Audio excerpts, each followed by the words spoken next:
Here we've got BLUBOO S8, and let me show you how to activate and use camera timer on the following device. So firstly you have to open the camera and then tap on the more icon.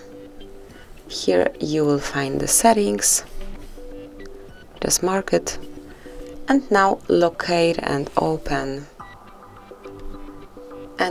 countdown right here. Select the preferred option, so I will mark 10 seconds, and here you will have the 10 seconds delay before the picture will be captured, so just give it a couple of seconds.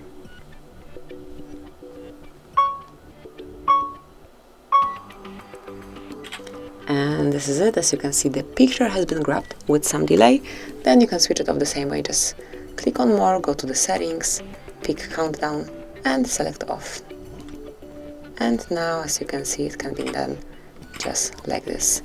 So this is it. That would be all. Thank you for watching. Please subscribe our channel and leave the thumbs up.